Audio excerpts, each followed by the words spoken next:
پہلی چیز تو یہ ہے کہ عدالت کی طرف سے کوئی آبلیگیشن نہیں ہے اعتماد کے ووٹ کے حوالے سے۔ رانا مشہود کا جناب مغز موٹا ہے،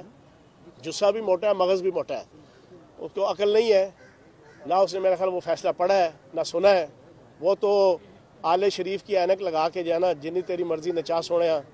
جناب، وہ ان کے اشاروں پہ ناچتے کودتے رہتے ہیں۔ اس بیچارے کو یہ نہیں پتا کہ عدالت کی طرف سے واضح طور پہ ہے کہ آپ کا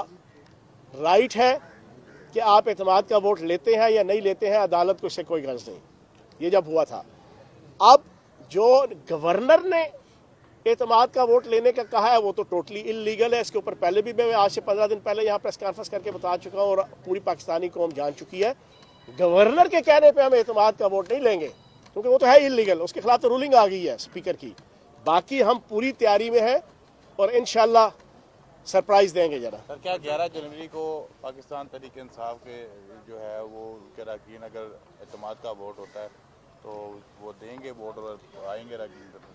دیکھو 11 جنوری کو ہیئرنگ ہے اور یہ معاملہ کورٹ کے اندر ہے، اس کے اوپر بہت زیادہ میں گفتگو نہیں کروں گا،